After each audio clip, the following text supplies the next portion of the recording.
So I always like to listen to the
I also.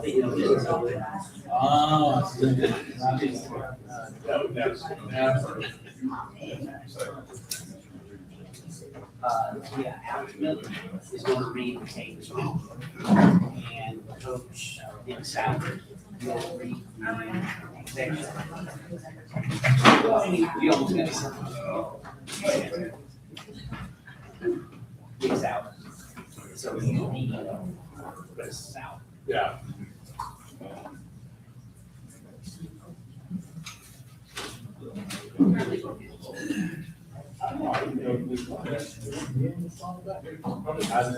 Yeah, it's Texas.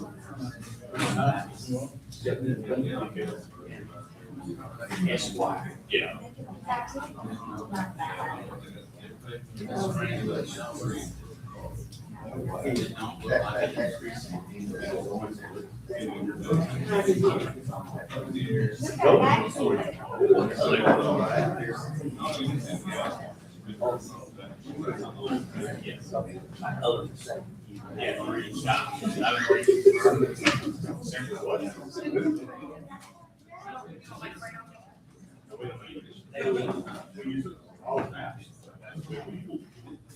You gotta have it. The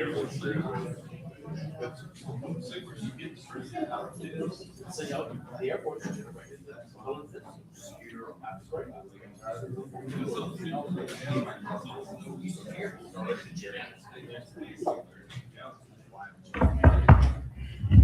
I call this March 9th, 2026 City Council Work Session to order.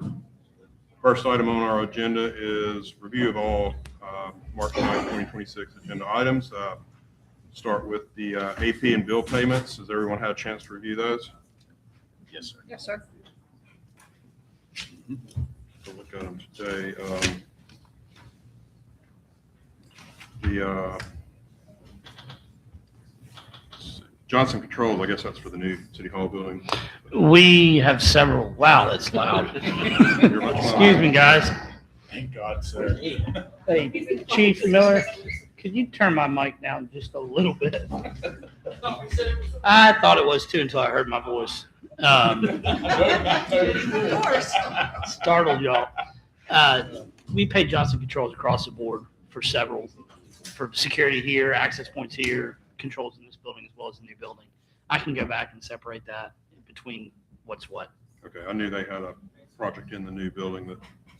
Yes. Part of that. Yep. Okay, any other questions, comments about AP bill payments? I just have maybe a request. Okay. I saw some transactions, and it wasn't significant, a couple of $1,000s, I think, total, between Lowe's and Home Depot. Are those items that could be purchased at Helena Hardware? We're in the process of shifting as much as we can to Helena Hardware. A lot of times, there's nowhere to get everything we need from there. I've asked all department heads that when we can shop in town at Helena Hardware, that we're doing so. So while I can't speak to is every item on that list there, we are attempting to shift as much as we can there. And I know we do that. We use Mr. George. I know we've done some transactions with We have. Helena Hardware, but just when we can, we should be Absolutely. intentional about circulating those dollars inside of Helena. 100% agree. We're also looking at getting a price sheet from Christian Brothers to begin to try to provide as much business as we can to another Helena owned and operated establishment. So, yep. Okay, any other comments on AP and bill payments? Seeing none, meeting minutes review for our February 23rd, 2026 meeting. Has everyone had a chance to look at those? Yes, sir. Yes.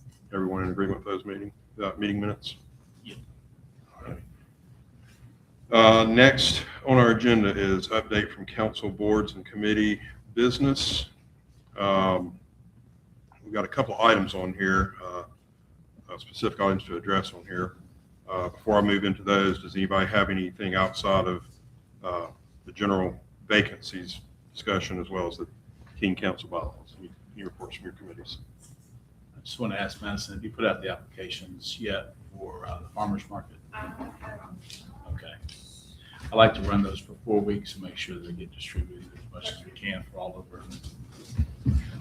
If that's possible, please. And we'll be adding additional groups or committees, right, for vacancies tonight? Well, yeah, we'll start that discussion tonight. Okay, because I know mine too really needed extra people, so. Beautification redid their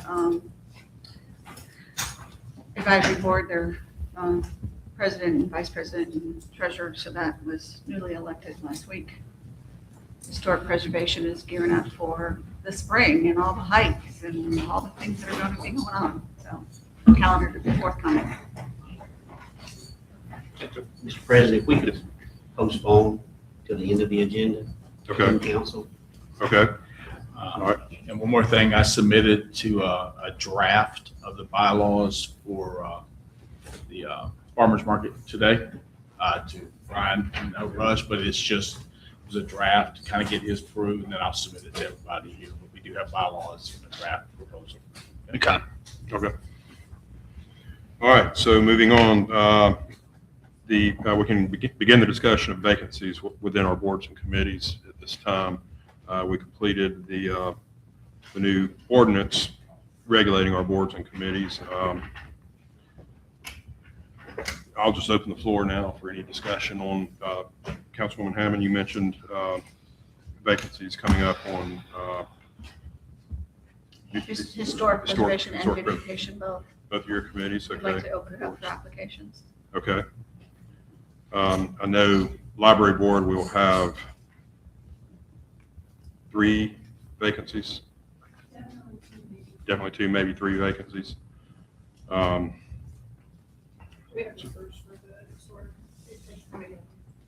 get them to you.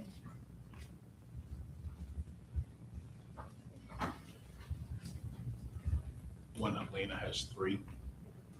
3 vacancies. Yes, we had one of the officers step down, put in his resignation for personal reasons. So, 5, I believe, but let me double check that for you and I'll get you an answer tonight. I think it's 5.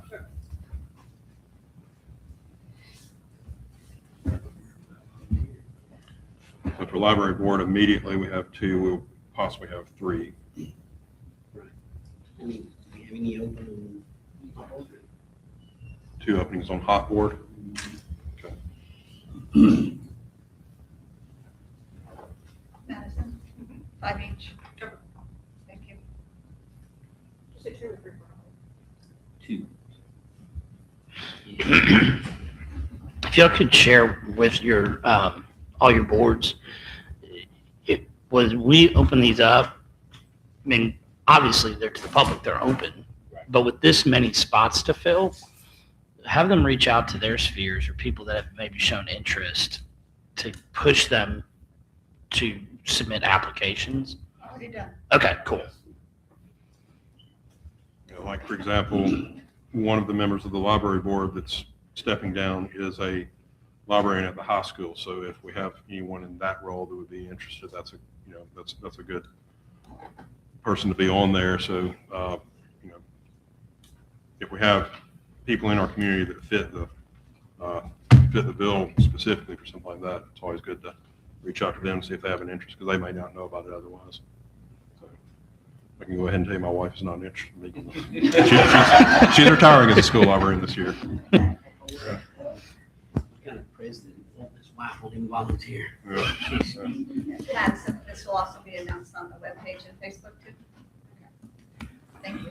One more thing, Madison, on the applications that we send out, correct me if I'm wrong, there's no way of getting, can we make sure that it has their phone number or an email address on there so we can reach out to them? I know that one time, some of the apps we had didn't have that on there. Okay, please. Thank you, ma'am. And I don't know if this is able to be a couple of the board or presidents have asked that once we've made our decision, once people voluntarily make our decision, could they meet with them too before they're told that they're part of it? They just like a little feedback. Yeah. I would be open to officers, boards, Yeah. helping with the review of the applications from it. Great. I'm opposed to that. Whether it's their boards, they have to feel like they're working, shoulder to shoulder. So, I would welcome. Excellent. One other thing, I'll have to get with Brian and with Josh Arnold about looking at the steps we need to take to add people to the utility board. It's currently a board of 3. I think that's probably a little small for that city this size. So I'm looking to probably suggest that we add 2 more positions at least. But I don't know our proper steps in that. So with the separation of utility board, the city, the utility board is still by council, right? Correct. So would that not just, Josh could update the bylaws to add additional folks? No, ordinance. Yes, I think. You know, I mean, the ordinance you I'm just just, did. I'm just saying update that ordinance. Yeah. Vote that through. Is there compensation for board members currently? Yes. $200 a month. Wow. It's $200 more than planning and zoning members make. It is. Given everything, it's probably $220. Okay, any additional discussion on vacancies on boards and committees at this time? I think we've kind of taken an inventory of which ones we have immediately so we can start that process. Okay, Councilman Wilson, I do see 3 members of teen council here in attendance. The A-team's here. Good. Okay, next item on our agenda is discussion of teen council bylaws, which they've been working on here for a while. I'll turn the floor over to Mr. Span and his fellow members. Hey y'all, I'm Brian Span, I'm the president of the Teen Council, and I have Lola Wade, the social media director, and Ms. Woods. She did not hold office, but she's subbing in for Josh, but she is now declined, so she knows what she's talking about.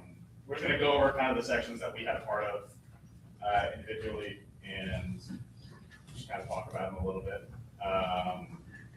So myself, I had oversight over the mission statement, and I'll just read it word for word. It's the Helena Teen Council has been established to give young people of Helena opportunity to lead and volunteer in the city of Helena in order to develop the members as leaders of character while learning about the duties and responsibilities of city government. Obviously, a lot of nuance there, but we want to make leaders. We want to make applicable leaders and people who can work with others effectively and especially learn in a city environment specifically. So I'll pass it over to Macy to go over her section, which is membership. Okay, so I think the board of directors section was something that y'all had already established, so do y'all want me to go over that, or am I gonna skip that? You don't have to go over it word for Okay. word, but I know that Councilman Healy expressed a consideration for you. Okay, Under the, where it says members of the board, you shall be 3 community members who are currently serving in state, county, or local government bodies. Don't take those out, but I was thinking maybe add a 4th if we are not as lucky as we are now to have, what you have, somebody in the legal field or somebody like that will help instead of just a layperson, but keep it in the professional field there and add to that as a possible. So in candidate, so addition attorney or to something. state, county, or local government officials, add for someone that works in the legal profession. and then for student members, we said no fewer than 24 and no greater than 32 student members, because I know interest changes year to year, and also like this past year, we had a large number of students towards the bottom with like tied scores. So there wasn't really a way to take like a few of those and not all of them. And then we also said an even distribution of members across grade levels shall be sought. And we want approximately equal representation from the 3rd grade when possible, but we don't want that to be prioritized to the point that we're losing good members because we're trying to keep things equal grade wise. And then we get on to the selection process. No member shall be selected based on their performance during the interview process, GPA, recommendation, and essay. It's pretty self-explanatory. Sorry. Recommendation from who? The recommendation letters, I believe it's from. Do they solicit 3 them? years since I've done this. Teachers. Okay. It's teachers, coaches. Basically. Okay. So somebody that knows you well, but is not a We didn't family member. specify, I mean, in the past. Yeah. It was a teacher, Okay. or someone from your church, or someone in government, you know. and Someone who unfortunately, deems them most of a us worthy may- candidate, Mhm. And not Yeah, him. most of the people should. and not their family members. Gotcha. Okay, great.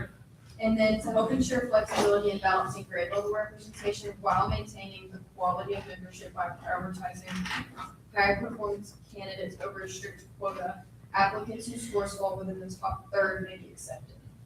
That was the only section. I know that there could be something you'll have to say about that, just because that there may not always be enough applicants or something like that. So I don't know if y'all want to talk about that one.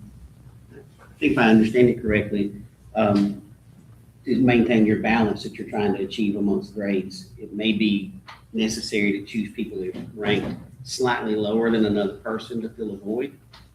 That's what we're trying to avoid. You're trying to, We set that, so originally, I'm gonna be honest, we were trying to satisfy the grade level thing. So we had this like formula to determine if you were high enough score wise, but we threw that out because it was honestly ridiculous. I wrote it, it was ridiculous on purpose. But Honesty. I mean, I'm not like that. We had it to just because that's what we were told to do. And so we took that out because we want to make sure we have the best of the best and not just, but like if there was, for example, if there was a tie at the bottom end, we would prioritize the lower represented grades. That's more when this would come in rather than we're gonna pick the 10th graders and so on.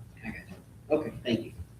And then membership requirements. So if a student member misses 5 or more meetings during their term, the student is required to meet with the board of directors to discuss their attendance. And then after that meeting, the member may be subject to expulsion at the discretion of the board. We kind of left some ambiguity in there on purpose. But then we kind of specified right here, a student member requesting an excused absence must submit their request no later than 3 p.m. on the day of the meeting, which gives us plenty of time to request that. And then an excused absence may be granted for reasons including but not limited to illness, school sanctioned events, or other reasons as determined at the discretion of the board. Good question, Ms. Rod. What if the member issue is a board member? How do you address that? So this is, sorry, we should have clarified better. Board of directors is referring to the adult Okay. leaders. And so that's what we mean in this section. So if There- we Lee should misses have 5 put meetings, some- you're gonna kick her out too, right? They're not member. I kid, thank you. That face lit up quick. I mean, okay. And then each member is required to complete a minimum of 20 service hours per year as part of their continued membership. They may be accumulated through participation in approved activities and projects organized by the organization. So that's like Old Town Lab and stuff like that. And then members are expected to uphold the values and mission of the organization and conduct themselves in a manner that reflects positively on the group. That kind of leaves some interpretation if there's an outstanding reason that the board needs to remove a member or something. On this section, on this membership requirements section, if a member misses 5 or more meetings during their term, do you have a defined schedule of meetings, And we meet every council meeting, every city council meeting? whether or not we are here or we're at the sports complex making Valentine's cards, or like, it's always the second and fourth Mondays of the month at 6 p.m. Okay. That may need to be referenced somewhere in these bylaws. I mean, or, I mean, if it's understood, I mean, It's always better to have it in writing Oh, I than to say it's understood. So, I agree for sure. You can add it to the next paragraph under membership. a schedule of meetings. Defined meeting. So Define you just those want the meetings. meetings actually defined in here. So, and We all know Al, it's the second and fourth. yes, so Al's, was also when they were saying that it is very customary and we continue to just honor this. That if school is out, which I called them, school is out today and they're here anyway, they're typically not expected to show up at those meetings as well. So we can go back and clarify that if we want to, or if y'all are just comfortable understanding that, whatever your preference is. It sounds like you like it all spelled out, so if you want that. It's better that way because to it clarify that. leaves no question for anyone. I think that could be added in the membership term section, and that could be used as a definition instead of August 1st to May 31st. I want to go like that. I would put it in addition to that. Okay. Yeah, but in part, I think it may be addressed in 242. An excused absence may be granted for reasons including. So It not technically, being a school day. we Yeah, I don't- think it's best fit is I agree with y'all under membership, not under terms. And I'll add it under 2.4. Well, they will, but we will get it done. Okay, for terms and terms limits. Excuse me, one more thing, I promise, I'm sorry. On your student member, 5 or more meetings, I would put on their events as well, because if they sign up for events and they don't show, Okay. I mean, that's, We've never had that happen, like ever, but, oh, okay. Well, yes. we have a few times, Yeah. but very few, most of them are very. Not your bunch. Yeah, the problem is, we have an issue, like, we have never had a formal way to sign up for events, like, that's consistent, and so sometimes you may sign up through one thing this time, and then you may text Miss Alice this time, so maybe there's a lack of, like, there's not a way to see, oh, I'm doing this, this, and this, it's like, I'm doing this over here and this over here. For all the So- major events this year, we've done a Google form, or not, or a Google, sheets, the sheets, where you just fill in your name. We're trying to figure out what works best, though. For terms and limits for membership terms, we think the start and end date should be August 1st to May 31st, the same calendar year as the school. That way we go right to the summer so that people who are stressed out about missing meetings during the summer for vacation or going out for sports, it's not a burden on them. And then membership renewal, membership will automatically be renewed for members in good standing. A member is considered in good standing if they meet all attendance and service hours and everything addressed in section 2 of the bylaws. Members may be reelected or reappointed for subsequent. Subsequent. No, I'm not actually in section motion. Appointed for midterms, approved, should they have all requirements set forth by the organization, just as long as you're in good standing, once you're in, unless you decide that you do not want to do it the next year. Members who are expelled due to attendance issues or failure may not be able to recommit to council. And on the next page, when possible, previous officers of the organization may participate and sit in on interviews and selection process, just because we know the students a little bit better than, sitting in front, like you can see how it's presented, but we know, what are their behavior like, how are they in school, what is their reputation, things like that. Interviewing is a skill. It is. Bad people can do it. Oh, yeah, oh, yeah. So true. Is that all? Yes. Okay. And then just for the updated officer section, where it's being reworked to reflect more of a municipal government. So one mayor, 5 city council members, 1 president, 1 pro tempore, 1 clerk, 1 treasurer, 1 public relations manager, and 1 events manager. And then on top of that, there's going to be 3 committees that oversee kind of the major things that we go over in council law, which is community service in general, and then a specific Old Town Hall one, because there's a lot of those, and the education board. Great work. Great job, guys. Good job. That's very good job. I'm impressed. Thank you. Thank y'all. good job. Thank you.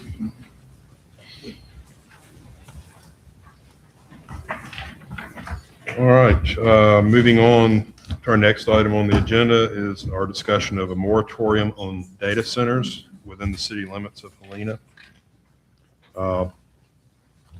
Several council members have mentioned this individually, and I know it's been in the news all around the Birmingham area and central Alabama and pretty much everywhere across the U.S. right now. So, Attorney Hayes, do you want to start this conversation, or you want one of us to? I mean, I know you've done some research on it for us, but. Yeah, I've done some research, got a draft of it. There's there's a bunch of them out there, a lot of moratoriums, and then there's a lot of data centers. I think Councilmember Wilson sent some good research on it.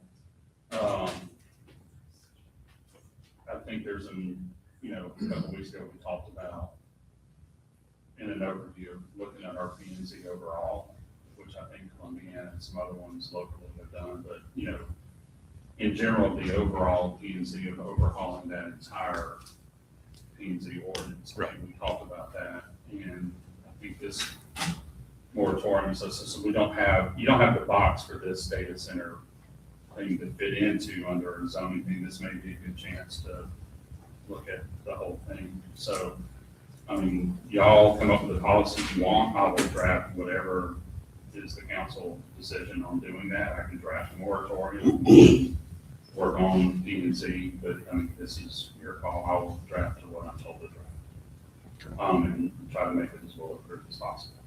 Nothing's ever perfect, but we do our best, so.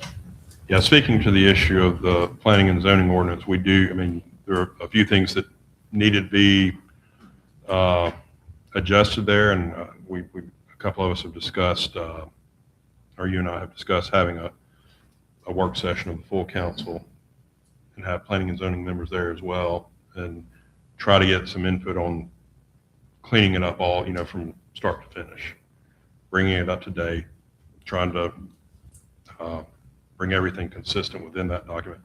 And I think that would be a good time to bring this, the data center piece into it as well. So with that, I'll open the table here to discussion from council members. Well, I think it's a great idea to get P&Z ordinances up to date and include something like this, but in the meantime, that's going to take time. No, we don't have anybody knocking on our doors trying to put a data center in here, but some of the statistics that I have researched and shared, one AI query to an AI data center is the equivalent of a bottle of water. That's how much water is used, just for one query. So, do we have the water system that can maintain this at this time? The answer to that question is no. We do not. It was a rhetorical Yeah, question, yeah. but, so, I would be leaning to, I would be remiss if I didn't say I would like to put in a temporary Yes. moratorium until we have a chance to review our P&Z. And then culminate, the whole thing together. But I think, I'd rather be proactive than reactive. Well, and I think there's a way to balance both. I think that the P&Z evaluation and updating doesn't need to be a 90 to 120 day process. One thing I'd like for y'all to consider on that project, just being a piece of that, is putting together a committee. So when we do hold a special work session on P&Z, we've got recommendations that are coming instead of starting the wheel spinning in that meeting.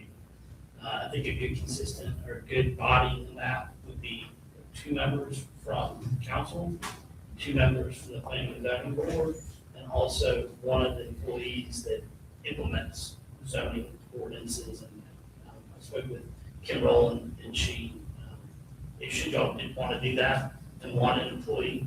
Because I think it's important that we have an employee input, just because they know how things are really working and what are the prompts that they're running into.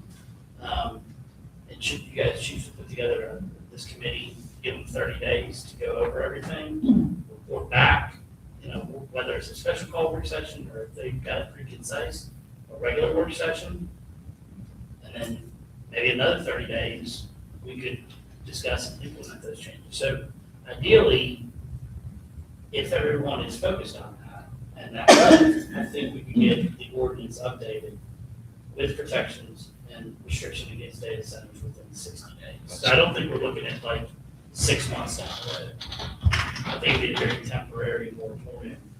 Should you guys consider go down that road, that could be then expired around the completion of the zone, for the reconfiguration of the zone. I do like the idea of putting together a committee on the planning and zoning ordinance revisions. I would like for that committee to meet with people from cities who already have data centers and find out what the real impact has been, not the rhetoric that we read about in the news. Restaurants rarely get a good review, but if you have a bad meal, they get a ton. And I feel like the data center's been treated that way to some extent. So I'd like to hear from people who have actually had a year or two of experience under their belt and see what that truly has happened to them. So Whether this, Go ahead. whether this, distinction is appropriate or not, well, we can easily call out other cities, we tend to want to separate ourselves from other cities. So I don't think this is an example by which we need to use other cities. One of the cities entered into a non-disclosure agreement, which caused it a ton of problems. 2 other cities entered into the use of a moratorium. But I guess what we're not saying for the cities that have entered into the use of a short-term moratorium is that it does not prevent an applicant who wants to have a data center in a particular city from submitting that application under the existing ordinances of that particular city. So I'm not for sure what we're going to prevent from a moratorium, but we're giving attention to the issue where we can almost enforce and deny based on issues in Helena, right? I don't think we have acreage big enough for a data center. And what I'm going to consider a data center is large scale, one that requires water and acreage. I don't think we have any businesses right now like a Wells Fargo or Regions Bank. Those data centers technically already exist off Lakeshore Road, but no attention was given to them until a hyperscale data center came up. So for us, this issue looks differently inside of Helena. But let me say this from a very selfish point. I'm more concerned about improving our zoning ordinances as it relates to short-term rentals. How many people in neighborhoods, I think even yours, are saying that big money investors are coming up and buying up 3 or 4, 6 houses on the block? We need to have a cap on short-term rentals so our neighborhoods don't become basically Section 8 rental housing at a space where if we're only looking at data centers, we're missing the opportunity to better regulate short-term rentals. So it should be more comprehensive. I am not opposed to the idea of cleaning up our zoning ordinance, but it's more to it than singularly focusing on a data center. I don't think it's good for Atlanta, but there are other things that are not, including the proliferation of short-term rentals. Yeah. And to speak to your point on, and I agree entirely that that's why we need to do the entire zoning ordinance. I believe we already have an ordinance in place regarding short-term rentals. There has been a huge push in our neighborhoods by large corporations to purchase rental properties, but I don't believe they're using it for short-term, they're using it for long-term. What we're seeing is the same thing you see. Someone that's renting oftentimes doesn't take as good care of the house as someone that owns it. So we've seen a decline in some of our neighborhoods. Getting into personal property rights, we need to be very careful how we approach that. In terms of if they're being used for long-term rentals, often I did some research on this from a real estate standpoint. Most of the time, the restrictions on rentals is governed by HOAs within those neighborhoods to limit i.e. the number of rentals, maybe a percentage or a numeric value. But we definitely, the entire zoning ordinance needs to be reviewed today. I would push back on you slightly. Okay. The police power granted to us by the state allows us to determine land use. So to the extent that a personal property right owner has a right to do what he or she wishes, they must conform to those requirements for our land use inside of the city of Helena. So if that means that, John Doe, the billionaire, wants to come in and buy up an entire neighborhood, his intent to buy up a neighborhood in Helena could be capped. Well, we clearly say that no more than 7% of the homes in this geographical area can be used for that purpose. So, yeah, so to the extent that the highest right protected by the state does go to personal property rights, we have the right to determine land use inside of the city of Galena. So it's more than just deferring to what I want to call the elephant in the room, whether that's a data center or whether that's an investor who wants to do short-term rentals. I think we have a greater obligation to the city to look at it all. And so it kind of goes back to the comprehensive. I just think that we're already limited our short-term rentals through the existing short-term rental ordinance. The majority, when I look at Airbnb, there's only about 4 or 5 that pop up. What? No. What did you say? I can't hear you. No, I said that you've got a short-term ordinance already in place, short-term rental ordinance already in place in Helena. The majority, if you go to Airbnb and you look up available properties in Helena, there's only 3 to 5. One of them that's actually a tent in somebody's backyard. For, I think it's $49 a night. That's $80. So, yeah. So I'm not, Airbnbs, any of that stuff. It could be, Airbnbs can be weekly, daily, monthly. I think I don't know if there's a limit on Airbnbs, how long. No, that's only one platform. Right, exactly. So but he asked the Right. question, that's what he Yeah, asked the question. Yeah, and I communicate, as a citizen, I communicated with council members 3 or 4 years ago when that was before then, the short-term rental ordinance, and it is quite restrictive. I think there may have been a few properties that were grandfathered in at the time, but short-term, basically what they did, it was the effect of making short-term rentals commercial properties. So they can't go in just any residential neighborhood here in Helena. A few were grandfathered in, but, as to the matter of residential, of rental property, residential rental property versus owner-occupied residential property, that's another issue. I don't even know if we can restrict that for long-term rentals. An HOA does. I mean, an HOA can. An HOA can, yes, but I don't know if the city government can. But the police power in that is a registration process, a fee schedule, a compliance with our ordinary city ordinances. So we have a way to be a part of that. It's a matter of if we choose. Now, I may be talking too much, but feel free, Attorney Hayes. Have at it. Have at it. Spotlight. No, I mean, Councilmember Daniels, I believe is correct. And I do know our short-term rental thing is very restrictive. And if I'm past council, be correct me, I remember going through some of that, but I think it may have been already in place by the time I started doing stuff. But I believe the grandfather clause, once that house was sold or transferred, it was out. It was out of the short-term rental. They lost that. But I do remember at least 2 instances in 2 of the larger neighborhoods, larger land-wise and larger density-wise, where rentals came up, and one was a floor was being rented to somebody, and the homeowner was renting that floor. And then another one, and we deferred to the HOAs, I think, on both of those.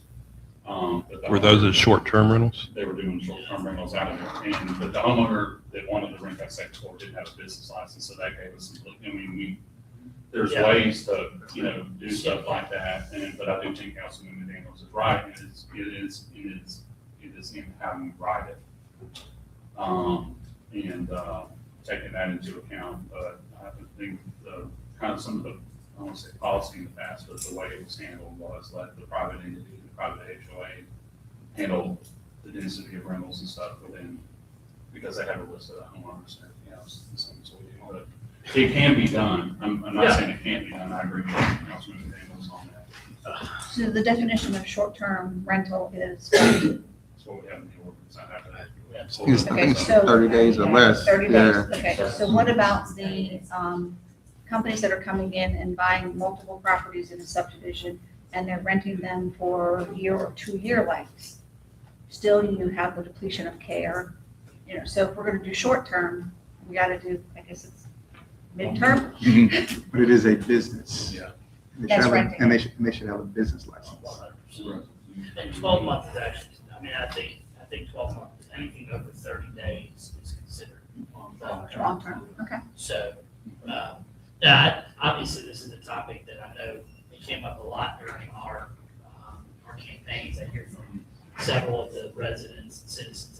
neighborhoods that don't have HOAs to help enforce upkeep of a home. They've seen a decline in some of the homes. And then this is largely, I don't believe if you went back and looked at property records, a lot of what got us here started in 2021 and was through mid-2022. There's 2 or 3 different large real estate investment trusts that came in and bought 1,500 homes in Shelby County in like 8 months. My guess is if you look at property records over the last 24 to 36 months, you'll see that there's not been, that those funds have dried up with interest rates going up, and they found other vehicles for their investments that were more profitable. But this is, I mean, it's in front of mind in a lot of our community, and any way that we can, draft something and dial in our zoning ordinance. The term health, safety, and welfare that is consistently used across the state code is not unique to data centers. It is not unique to short-term rentals. We've been entrusted for the overall welfare of the community, and I don't think we have to make a distinction in our ability to do that. I would not disagree. So great topic, great conversation, but can we get back to data centers? That's where this original conversation was starting around. Certainly. And on that issue, I think we do, that's where we'll have some, I think what we know, and, as you said, Councilman Wilson, talk to other communities who have existing data centers, see what their experience has been. But we do need to look at the technical side of that as that may affect health, safety, general public welfare, on the strain on water and infrastructure systems. And we don't know with data centers, the big question is we don't know what the long-term impacts are going to be. So we don't need to, we need to give ourselves time to, get plenty of research for and against. Try and get plenty of input for and against. Just have everything in front of us to make the decisions that's best for our community and future residents of our community. So, Mr. President, let me say this another way. Let me ask a very pointed question. If we adopt a moratorium, does the moratorium prevent an applicant from submitting an application tomorrow under our existing ordinances or data center?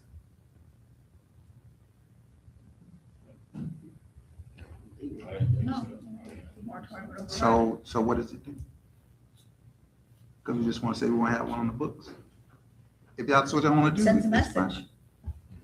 Sends a definite message that, Helena's not open for business for a data center But at this time. Can we do a moratorium and put, and again, I started writing one up with Ms. Hammond, and I started talking, so I kind of put together one in my head, looking around. Can you put a moratorium, and I'm asking for your advice here, a moratorium in place and make it strict during a 60, 90-day period to where it doesn't, we kind of, as a city, we push it to the side, or do we just put in 90 days, we're not going to allow anybody to come in? You can't deny an applicant under your existing ordinances. And that's what they would be applying for. However, again, the only point I'm making is we already have police power for the overall health, safety, and wellness of our citizens. So we can deny an application. We don't need a moratorium to deny an application. Those are all areas of consideration.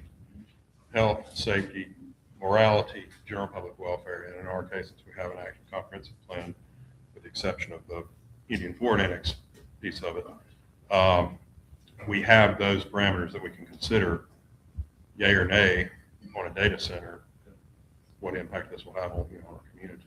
And I think the ultimate goal that we were talking about was to do exactly what you just said, to protect the city. All right, the stats are coming out now, the power usage and the water usage, and the economic impact is the front end, not the follow-ups that happen. Once you get the data center built, what happens now? You only got 20 people running a data center where you had 8,000 building the thing. So that's where when we started talking about this, and she brought it to my attention and started thinking, that's what started this, is we've got to see how we can protect Helena from having one of these dropped in and doing any irreparable damage to the city. We sit over the Cahaba watershed. Mhm. A data center in this area could destroy that. discussion is beautiful because it's helping me and I really want to keep this going. So maybe not tonight is, What I'm hearing is I don't hear any dissent from anyone on this table about that we need to protect our residents, we need to protect our quality of life, with at least educating ourselves and adjusting our zoning to the restrictions that you guys feel are necessary to prevent that. It's how we go about doing it. And at this point in time, the codification to me is the most important part of this process from my seat. Making it a law, which then will prevent it from happening in terms of within the parameters that we, planning and zoning recommends that you all agree upon. And I don't believe that there is I don't believe that 60 to 90 days is unrealistic to be able to get that codification done. I think that that's the window we're looking at. So y'all just need to decide how we're going to restrict that, or how we're going to skin this cat. Because we all want what's best for the community. We all have questions about the safety of a data center. And like, this is not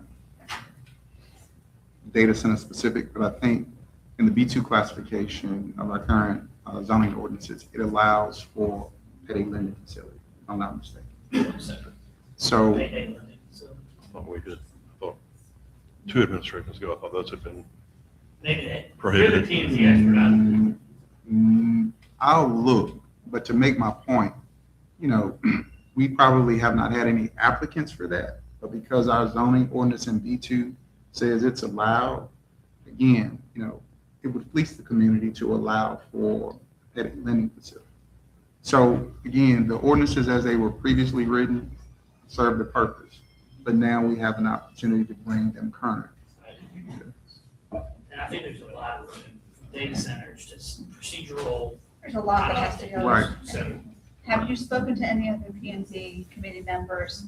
Are they committing to a 60 or 90-day time period to get this done? well, I think what we need to do is look at, first, we need to form the committee. Reviewing the P and Z ordinance, our planning members are very familiar with the ordinance already. Right. So I have some input, Madison has some input over some issues that we've just recently dealt with that we know we would need to look at. The P and Z ordinance is 70 or 80 pages long.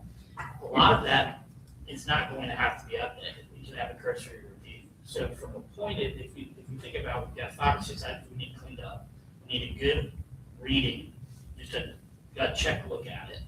And then to focus on how we frame out the data centers. I do believe that a 30 to 60 day turnaround from the committee back to council is reasonable with a then 2 meeting, first reading and second reading to pass an ordinance. And at the time, we'll have plenty of discussions around this. At the time that codification is completed, if there is any kind of risk that we feel is coming to fruition very quickly, you always have unanimous consent as a possibility to get to first and second reading immediately. So I don't believe that a target date of having this turned around in 90 days to have it from committee generation to recommendation to codification is unrealistic in 90 days. what is the average time for that, from applicant to the first meeting? Average time? From their application, Right now, the ordinance states 21 days. that's one of the areas that we've discussed. But P and Z has the ability to table an application also based on forthcoming, What's the review from practical committee. time, in the practical time, longer than 21 days on average? The deadline for the legal ad usually falls really the day before, which is what I was suggesting, like the 28th, just to get everything. Yes, but for a project this large, Right. It's gonna- I mean, we're gonna get some wind of Right, it, yeah. months, if not a year ahead of time, that it's possible coming down that pipe. And from a feasibility standpoint, Helena Utilities would not be sufficient in providing enough water resources. And if you look at some of the unincorporated Jefferson County property that maybe potentially has to be annexed in, they're on the Blackwater River water, and they don't have the capacity either. So you'd be looking at having to negotiate with the utility companies, and right off the face of it, any applicant would probably be being asked to put in substantial infrastructure improvements to be able to take care of it. So, I mean, do I feel like we've got 90 days to keep our residents safe and keep the risk of that down? And pass codification that makes sense. I'm 100% for that. I personally think it's too long. I think we need to do a moratorium to just send a message out that, we can't do it right now. I mean, I know we have all the stopgaps in place that we can not approve anything that's applied for, but I just think that Helena needs to stand up and send a message.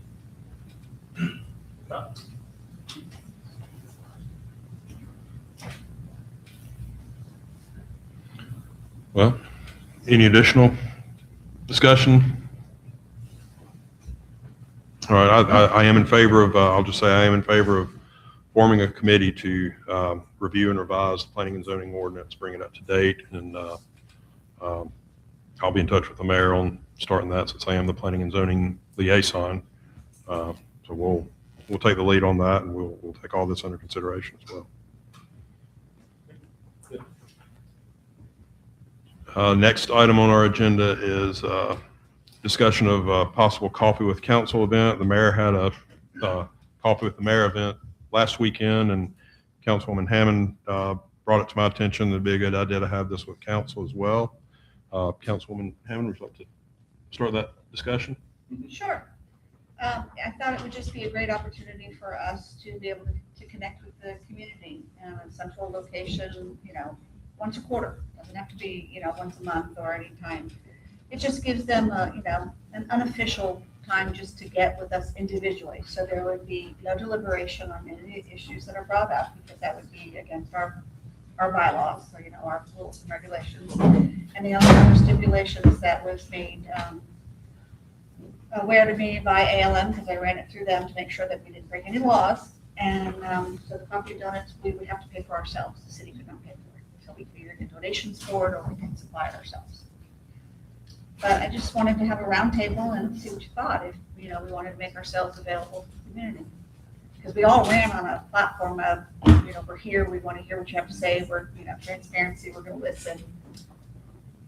I'm not opposed to it. As spring is about sprung, they're going to be engaging us in the community pretty often at events as well. I can't go to the grocery store without getting stopped twice. Oh, I know. So, but I'm great with that. I have no problem with it whatsoever.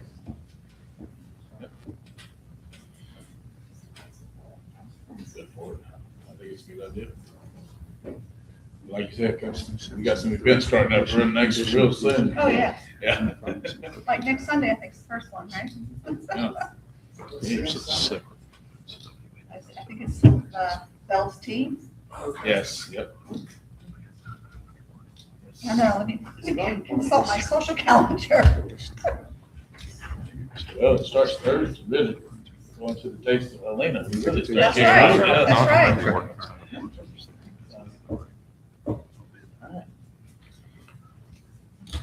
Will we bring that up in our regular meeting to decide what we want to do with it, or how will that be handled?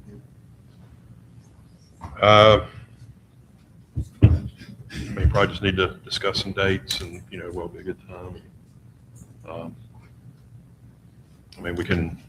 Do we have it on? We'll have that on our agenda for discussion. Coffee with council. Yeah, I'm not open to receiving donations because it has an in-kind value. So I'll accept the expense if we do it, but I don't want a donation. Right, sure. Just repeating what I was told, so. And I agree with you, I think we should just look at Yeah. ourselves. I think it's just something. Well, I'm negative $2.61 in my campaign account, so I can't come out of there. Your poor thing. I'm gonna have 12 donuts, and each person takes a donut and can ask me a question. When my donuts are done, I'm done. I always got a rules about things. Make it difficult. We can try it. If it works, great. If it I just want to flops, sit in the back of the room and watch all that good You're fixing- stuff. As long as you don't heckle us. Oh, no, that's- Okay, Madam Clerk, I guess let's add that to our agenda tonight, our meeting. See, do we have any additional business to discuss on the work session agenda? Let's see. Yeah, let's do it before period for public comment.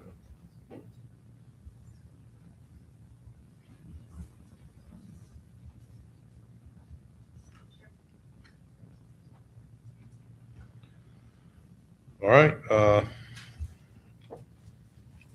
Seeing no additional items, confirmation of our next meeting, which will be March 23rd, 5 p.m. work session and 6 o'clock city council meeting. And with that, this work session is adjourned. Did you give some thought to the Memorial Day? Oh, yeah, we didn't even discuss that. Let's, well, y'all had some discussion. Let's all look back.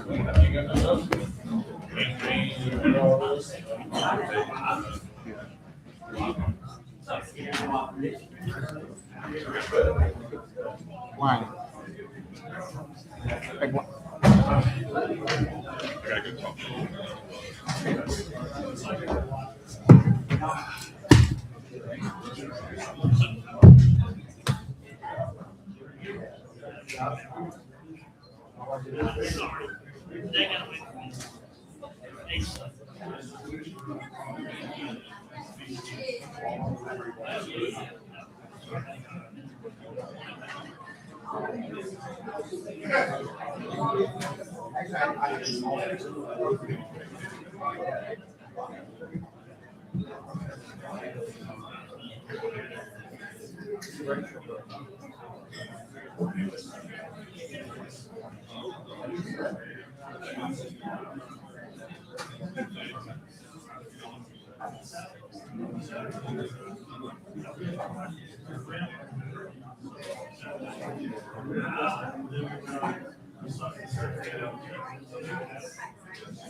It's 6 o'clock.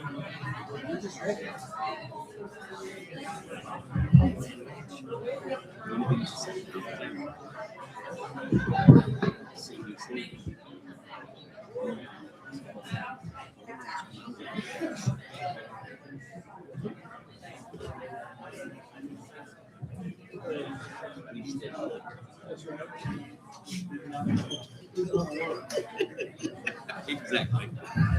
I tried to protect your water system. Listen, here's the deal. On that side of the river, we buy water from Birmingham, and we can sell it at a premium. But still, that's not my water, because I'm on Birmingham. Thank you very much. No, we buy the water from Birmingham at a fixed rate. We charge, we put the meter on the data center, and it quadruples what we pay for it. But you're not all going to pull it from there, they're going to pull it from the watershed too. They're going to tap into it. So they're going to get But money, they're going to it get runs water. through, evaporates, turns into rain, lays in the watershed again. Water doesn't go away, it's like gold. Oh, wait, just, You can't destroy water. It's like gold. it goes away. It's like, Evaporates. it's like rock. But it comes back down. Yeah, the difference is, Possibly. That's what, what's Ray's last name? Ray Sloan, he's great. Did Birmingham Motors. I said, Ray, I appreciate y'all selling us your water. And he goes, it ain't my water. He goes, we just have it at the moment. He said, somebody's going to get it later. it's out of the, they pull from the, Warrior River, don't they?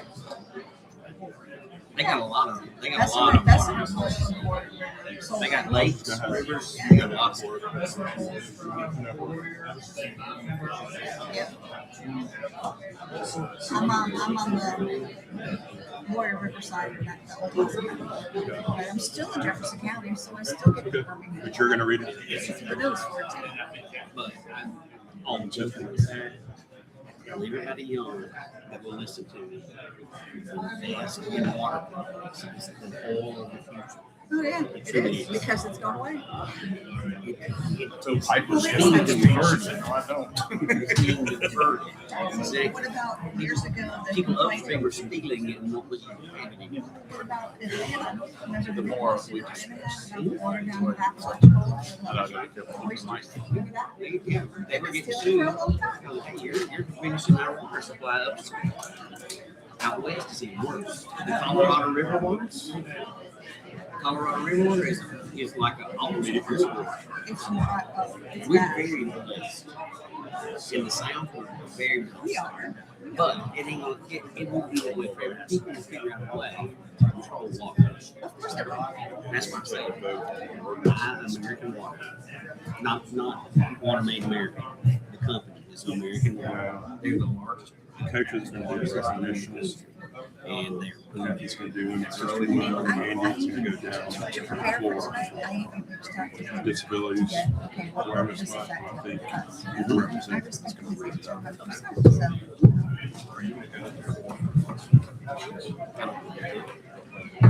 I got somebody to read them. I mean, I would understand. Hey, Brooke, if you want to go down there. Thank you. They're back to back, right? You got a call to visit today. They are back to back. What? The two more races. I gotta get back to my agenda for the night. I call this March 9th, 2026 Helena City Council meeting to order.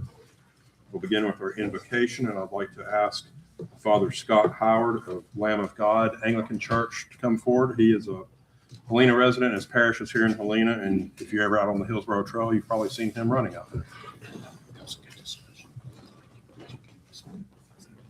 Thank you, Council President Brooke, Mayor, Councilmen and women, Directors and Chiefs. Just wanted, real quick, prayer. But something I just, as I was praying about this, just something came to mind I just wanted to mention. In Psalm 27, the poet, warrior, King David, after affirming that God is his light and his salvation, the one who defends his life so he can live without fear, he lets us in on his most intimate desire. It says in Psalm 27, he writes, "One thing I have asked from the Lord, and that I shall seek, that I may dwell in the house of the Lord all the days of my life, to behold the beauty of the Lord and to meditate in his temple." Apostle Paul writes to his cohort Timothy that we should, first of all, I urge the requests and prayers and intercession and thanksgiving be made on behalf of all people, for kings and all who are in authority, so that we may lead a tranquil and quiet life in all godliness and dignity. It dawned on me that really it's y'all's job, the people I'll be standing before, that you all are laying your lives down so that we can realize that deep desire that David had in his heart, that he would have the freedom and the space and the lack of fear to be able to sit and meditate before the Lord, to enjoy the presence of the Lord freely, and to enjoy just fellowship with him in godliness and dignity, as he says to Timothy. So I thank you for your sacrifice for us. You lay your lives down for us, and we appreciate it. Let us pray.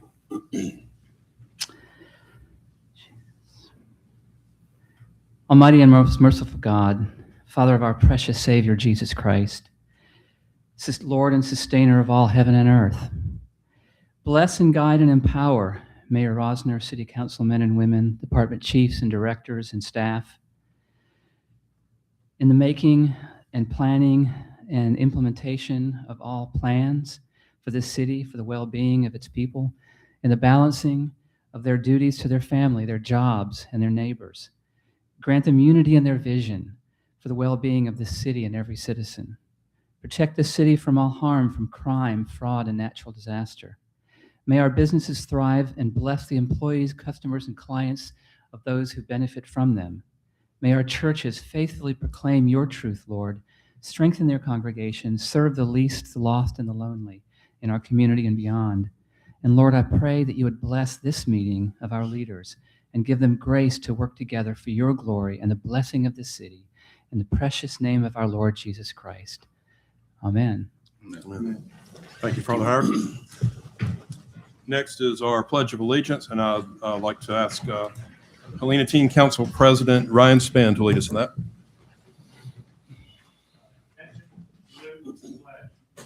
I pledge allegiance to the flag of the United States of America and to the republic for which it stands, one nation, under God, indivisible, with liberty and justice for all.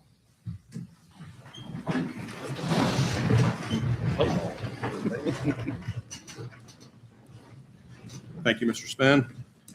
Next item on our agenda, council roll call. Madam Clerk? McDaniel. Here. Dawson. Here. Wilson. Here. Healy. Here. Hammond. Here. All right, we have quorum. Next item is the presentation of minutes from our February 23rd, 2026 meeting. We've all received those, had a chance to review those. Any questions or comments on our February 23rd minutes? Seeing none, I'll entertain a motion to approve our February 23rd, 2026 minutes. Motion to approve. Second. All in favor, say aye. Aye. All opposed? Minutes are approved. Next is our revenue report and AP bill payment. We've received and reviewed those as well. Any questions or comments on the revenue report and AP bill payment? Seeing none, I'll entertain a motion to approve the revenue report and AP bill payment. So moved. Second. All in favor, say aye.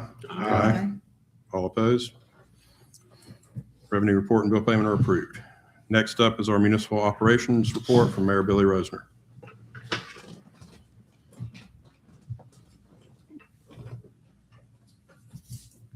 Good evening, council. So I'm going to start off with a thank you to a few different folks. First of all, within about a week ago, we asked, or Chief Wood asked the Helena Beautification Board and Historic Preservation Society to help with the cleanup of the cemetery adjacent to our parking lot. Huge thank you to those groups. They came out Saturday morning and got it all cleaned up, and they've agreed to help keep those areas updated going forward. Also, I saw several of you there, but the high school band put on a great market days this weekend at the high school. They raised somewhere between $5,000 and $7,000 from talking to the band leader. It was a great event, tons of booths, and a great attendance out there also. Another event coming up this week is Taste of Helena is this Thursday. Tickets are still available. We've got about 20 different food vendors that will be out there. So if you don't have anything going on Thursday night, please come out and join us. Hal, that starts at 6, is that correct? Correct. VIP is 15 minutes early. Okay. VIP is 15 minutes early for those that did not hear Hal.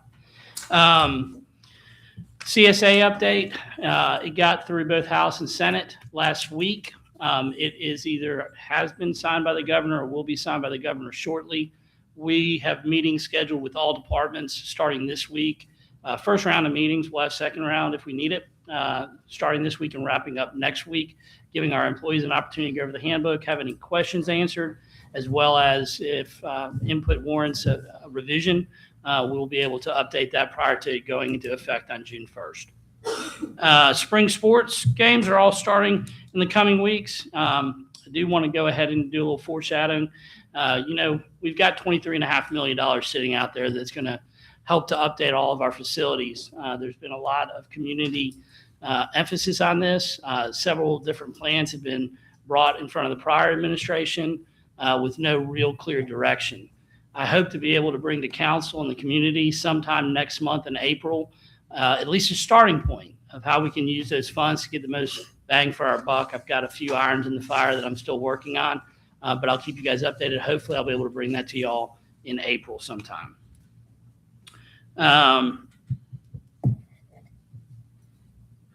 Just got word today from Dan that we have got a library grant coming. Is it this Thursday? Tomorrow from Representative Bedsole. So we're going to, every dollar that we can get to our library is a dollar well spent. So we want to thank Representative Bedsole for bringing that grant out to us tomorrow.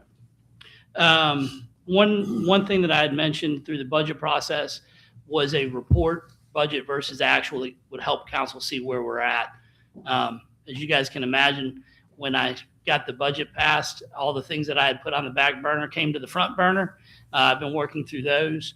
I will have something for you guys no later than our first April meeting, and I hope to have that to you guys at our next March meeting to be able to review where we're at, budget versus actual, and also be able to share that with our department heads and chiefs so that they can know exactly where they're at year to date.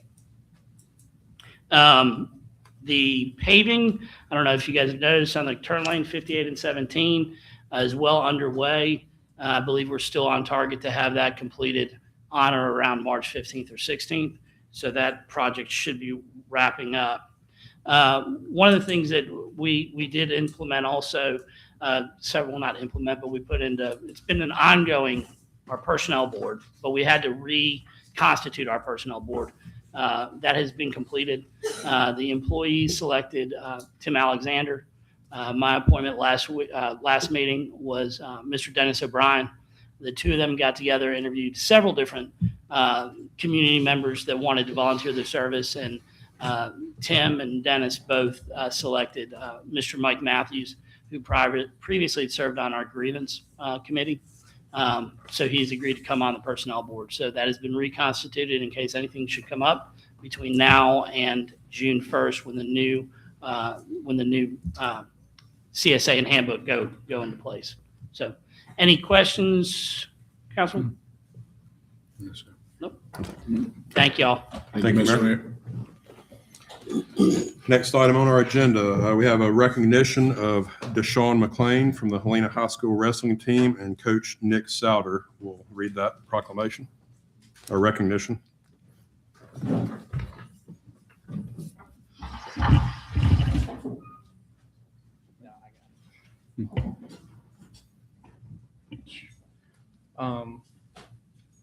Whereas the city of Helena takes great pride in recognizing the achievements of its outstanding student athletes who exemplify dedication, hard work, resilience, and leadership, as where Deshaun McLean, a wrestler for Helena High School, had an exceptional season with a 40-11 record, and where Deshaun earned recognition at the Shelby County Duels as an all-tournament team member.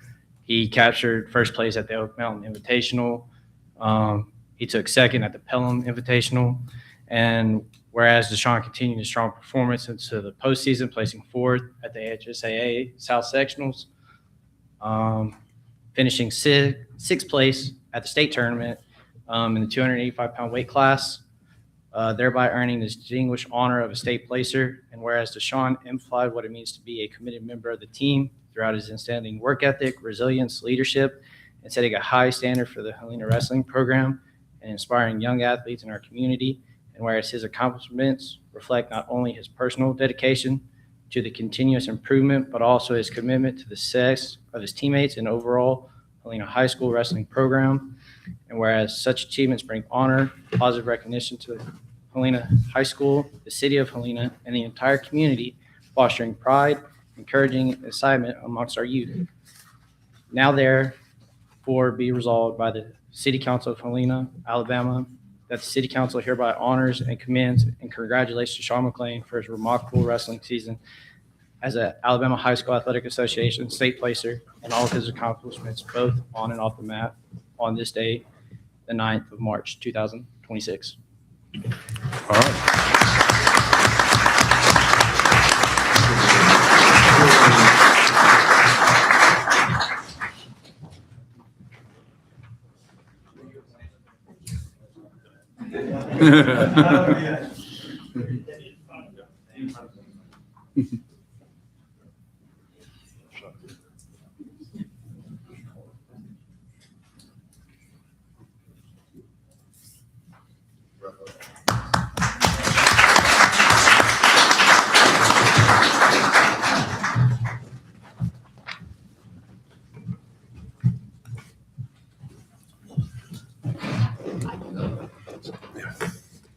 And next item on our agenda is recognition of Caden Swinford with the Helena High School wrestling team as well, and Coach Alex Miller will read his recognition.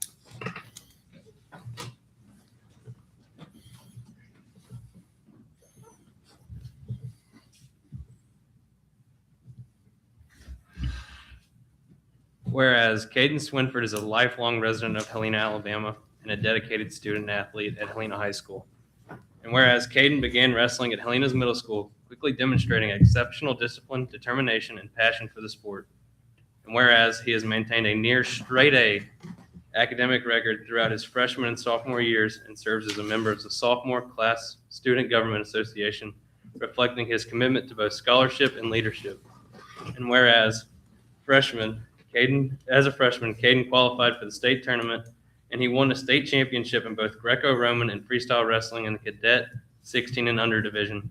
During the summer of 2025, Caden represented Alabama at the national level, competing in tournaments such as Virginia Beach and Fargo in North Dakota. And whereas during his sophomore season, Caden compiled an impressive 40-14 record. He placed 7th at the Southeastern Scott Rohr Invitational, 5th at the South Sectionals, and earned 3rd place at the Class 6A 165-pound division at the AHSAA State Tournament. And whereas Caden's achievements bring pride to Helena High School, the city of Helena, and he serves as an inspiration for other young residents to pursue excellence in athletics, academics, and leadership. Now, therefore, be it resolved by the City Council of Helena, Alabama, that the City Council hereby honors and commends and congratulates Caden Swinford for his outstanding accomplishments and for proudly representing the city of Helena at the state and national levels on the 9th day of March in 2026.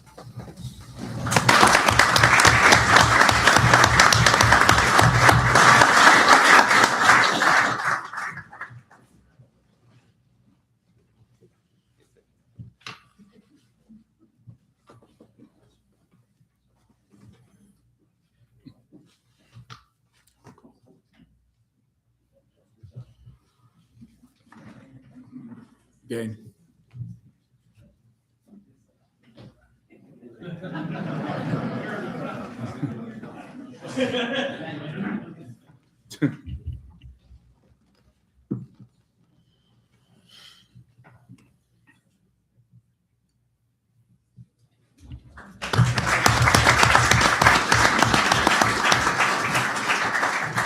Congratulations to Deshaun and to Caden.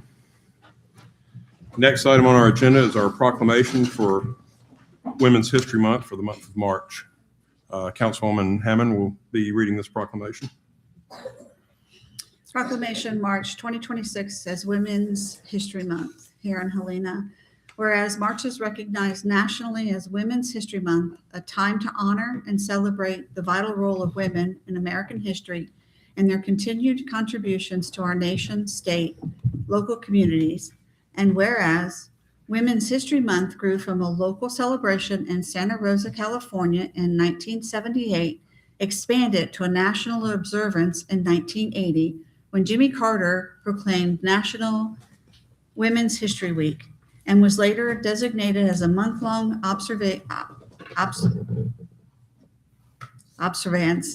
observance, God, I can't get this straight today, by Congress in 1987. And whereas women of every race, culture, and background have made historic contributions to the growth and strength of our nation in fields including education, business, government, healthcare, science, the arts, public safety, and civic leadership. And whereas women continue to shape the city of Helena through leadership in public service, entrepreneurship, volunteerism, and community engagement. And whereas it is essential to recognize the achievement of women past, present, and to reaffirm our commitment to equal opportunity, representation, and empowerment of future generations. Now, therefore, be it proclaimed that the mayor, the city of Helena, Alabama, along with the Helena City Council, do by hereby proclaim March 2026 as Women's History Month in the city of Helena and encourage all residents to celebrate the accomplishments of women to support continued progress towards equality and opportunity for all. Thank you. Thank you. Next item on our agenda is proclamation of Developmental Disabilities Awareness Month for the month of March. Councilman Healy will take the floor, and we have representatives from ARC of Alabama here as well.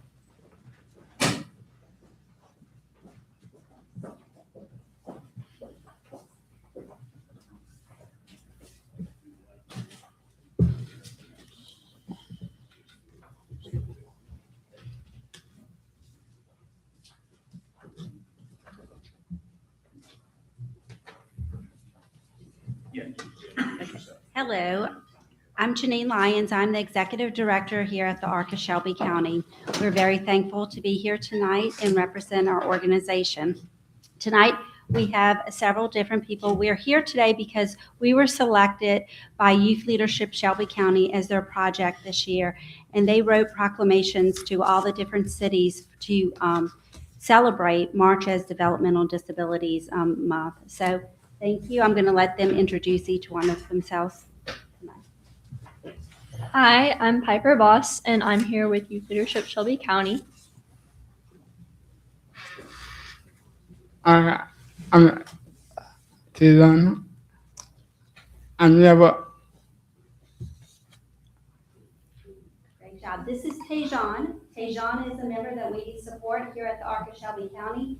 He works for a local business here, Home Plate. And so this is just representing what the city of Helena is doing in your community to accept everybody's abilities. I'm Ashley Payne. I'm actually Tejan's employee specialist. And I'm Kim Ray. I'm on the board of directors at the ARC of Shelby County. All right, now I'll read the proclamation here. March 2026 is Developmental Disability Awareness Month.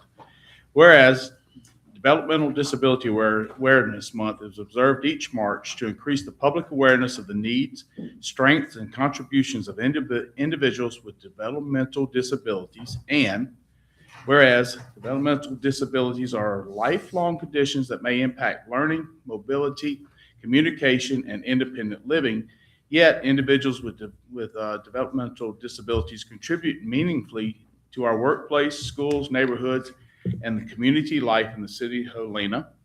And the observance began in 1987 when President Ronald Reagan formally recognized March as Developmental Disability Awareness Month, calling upon Americans to provide individuals with developmental disabilities the encouragement and opportunities they need to lead productive lives and to achieve their full potential. And whereas the city of Helena is committed to fostering a community that values inclusion, accessibility, self-determination, and equal opportunity for all citizens. And whereas families, caregivers, educators, service providers, advocates, and community organizations play a vital role in supporting individuals with developmental disabilities and strengthening our community. And whereas we acknowledge the leadership and advocacy of organizations such as the ARC of the United States and the other states, the local partners working to advance the rights and opportunities of people with developmental disabilities. Now, therefore, be it proclaimed that the mayor of the city of Helena, Alabama, along with the Helena City Council, do hereby proclaim March 2026 as Developmental Disabilities Awareness Month in the city of Helena and encourage all residents to promote inclusion, celebrate diversity, and support efforts that empower individuals with developmental disabilities to live, work, and thrive in our community this 9th day of March 2026.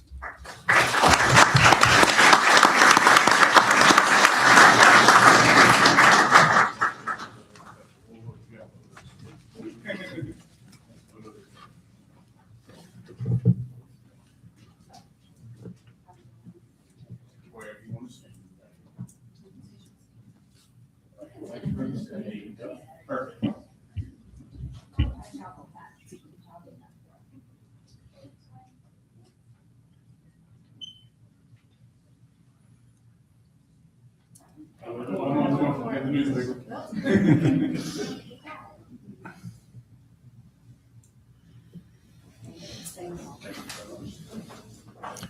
Thank you, ARC of Shelby County and Councilman Healy.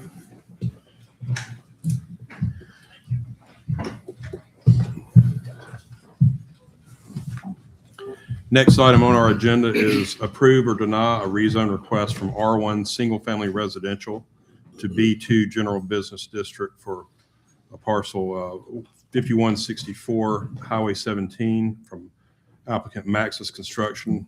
This comes with a favorable recommendation from Planning and Zoning Commission on February 26, 2026. Is the applicant here? Ask you to come forward just to summarize the project request. Yeah, it's Todd Thompson, MTTR Engineers, number 3, River Chase Ridge, Birmingham 35244. This is the fourth piece of property that we were here in January. We under contract to buy 4. Our original application unfortunately only included the first 3. So this is for that 4th piece. And we will see you, subject to a favorable recommendation tonight. We'll see you in a month or so for a resurvey. We're going to combine those 4 lots into 3. Okay. Is there any public comment on this rezoning request? Seeing none, is there any council comment on this request?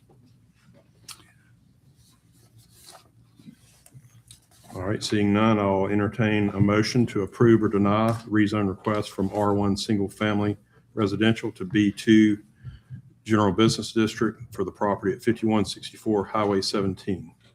Motion to approve. Second. Madam Clerk, a roll call vote, please. Healy, Yes. Wilson, Yes. Dodson, Yes. Hammond, No. McDaniels. Yes. Motion passes. Thank you. Next item on our agenda is, we have it as a first reading for ordinance 1004-2024, First Amendment for requirements for working within the public right-of-way.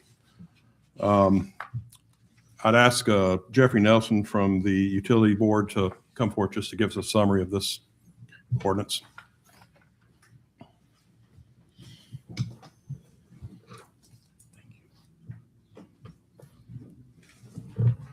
So I guess to summarize it best is that we had the ordinance put in place that protects the utility and the city's infrastructure from more so your underground utility companies. 811 kind of requires you to stay 18 inches. That's not enough when we have to excavate mains that are 6-7 feet deep. So we requested in our ordinance that it is put in place that you got to stay 3 feet off of everything. That has kind of posed a problem because we didn't put any penalties involved in the original ordinance. So this kind of outlines a penalty plan, stating that first offense is what it says. It's the first time that you've done it, and then there's also penalties for each violation within that offense. Second increases, the third increases again. After the third time, that company or contractor, it has to cease work. It'll pull their license from the city. They then have to reapply and that would be at the city's discretion if they're allowed to continue working there after that. Thank you, Mr. Nelson. All right, I will entertain, okay, is there any public comment on this item? Seeing none, is there any council comment on this item? Seeing none, I'll entertain a motion for immediate consideration, which requires unanimous consent to move to a second reading on this item. Do I have a motion for immediate consideration? So moved. Go ahead. Motion for unanimous consent. I'll second the motion. Madam Clerk, roll call vote. Roll call vote. Healy, Yes. Hammond, Yes. Wilson, Yes. Dodson. Yes. McDaniels. Yes. All right. So for our second reading, the representative of the utility board just summarized it, and we had it posted with our agenda. So again, we'll entertain public comment on this item, on the ordinance itself, the amendment. Is there any public comment on this? Seeing none, is there any council comment on this item? Seeing none, I'll entertain a motion to vote. Motion to approve the First Amendment to ordinance. So be it. Second. Madam Clerk, a roll call vote.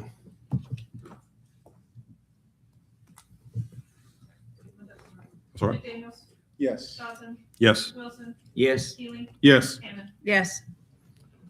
The motion passes, approving First Amendment to Ordinance 1004-2024. Next item on the agenda, in our work session, we discussed having a coffee with council event, and everyone here was in favor of it. We just want to start the discussion of dates for this event. And my calendar is open right now. I mean, I guess we need to just see what dates work for all of us here that we can all attend that event. I know Mayor Rosner had his at 10 a.m. on a Saturday morning. It was 9 a.m. to 11. 9 a.m. to 11 a.m. Okay. Any of my council members have? Let's see, we got Easter there. We have an event there. Somewhere around the 18th or 25th be the first one. I think. I don't know whatever. Well, we got spring break too. Excuse me, that was March. I apologize. April. Yeah, we got Easter. We probably need to look at April. April somewhere. If we, it's going to be probably either the 11th or we move it to May because you got spring break sometime in here. March is spring break, right? 23rd to the. Okay, thank you. So yeah, then you got Easter on the 4th and 5th. Is that right?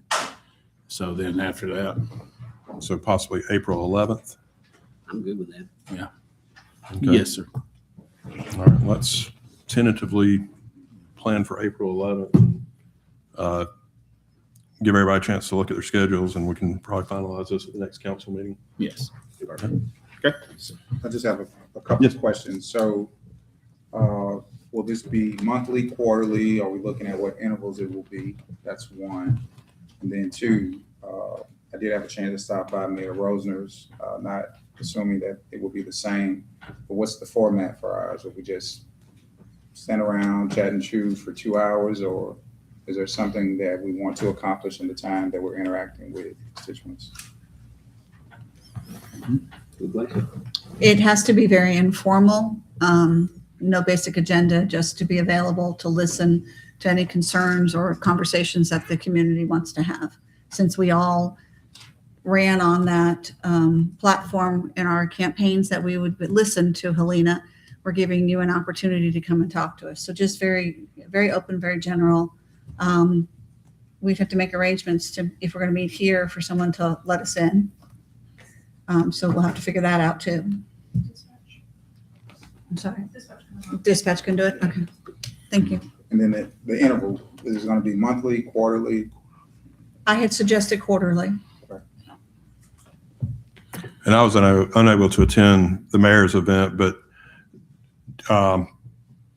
would it be where citizens publicly address us, or one-on-one? It has to be one-on-one because we're not there as a quorum. We're just there to hear what they have to say. Right. Nothing can be deliberated. If there is an issue that needs further discussion, that would need to be brought to one of our work sessions. Right. So we have to follow the Sunshine Law and the Open Meetings Act very carefully. So this is just one-on-one. Listen to what everybody has to say. Okay. All right. Well, we have an idea.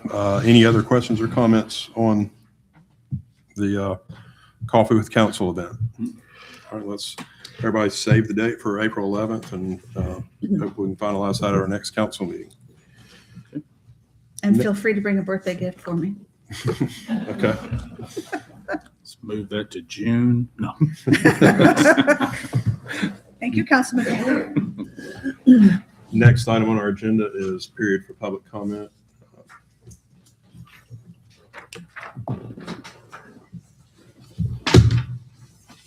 All right. We have one person signed up for that, and that is former council member Huey Woodman. Actually, the mayor had gone over it. Okay. To talk about Jason Alita this Thursday and invite everybody to come. And next year, we're going to do the nonprofit charity if I didn't want to see it. Okay. Thank y'all for supporting it. Absolutely. Thank you, Mr. Woodman.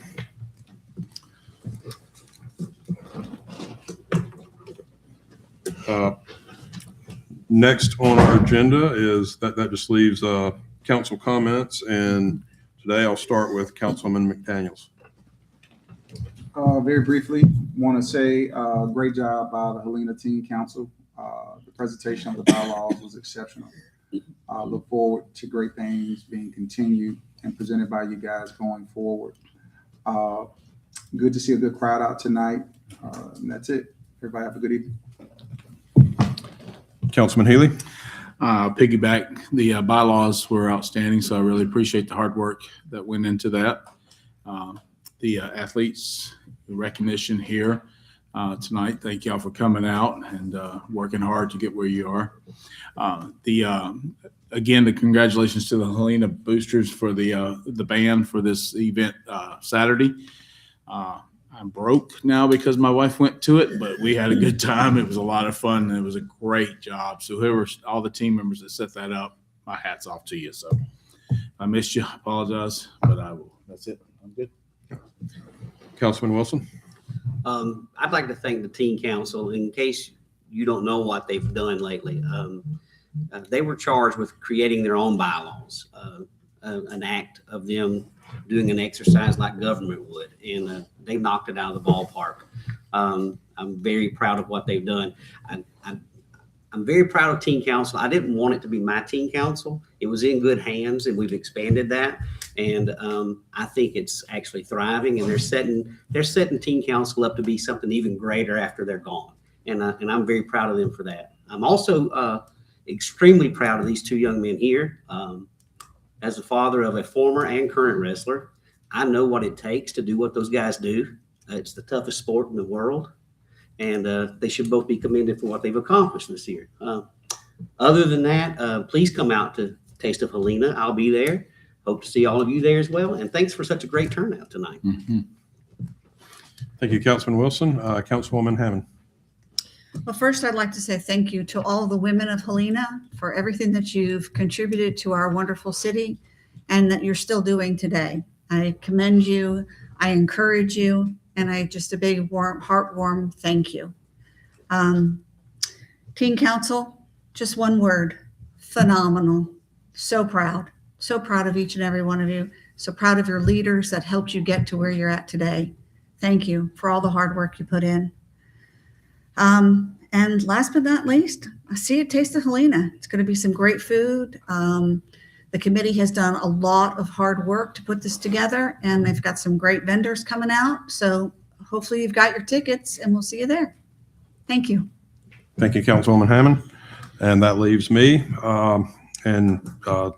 Pretty much to reiterate what my colleagues have said, great job by the Helena Teen Council and everything you put into the new bylaws. It looks like a great structure and working document for y'all. Also, thank you to former council members Joseph and Lobel and former council member and current state representative Halsey, as well as Councilman Wilson for all that y'all have done to help the teen council, all the time that you invested, and looking forward to what the teen council brings to our community as they always have and going forward. Also, again, congratulations to Deshaun and Caden for what you've accomplished and how you've represented our community at the state level in wrestling. We do appreciate all the women who contribute to Helena. I live with 3 of them, my wife and 2 daughters, and both of our cats and our dog are all women too, so females at least. So we appreciate everything that you provide to our society, and we're really appreciative. And on that note, call this meeting is adjourned.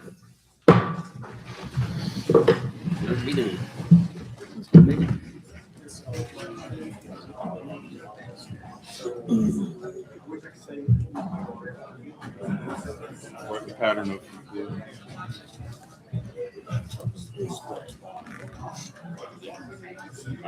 We had to pull that 6 million from there. Yes, sir.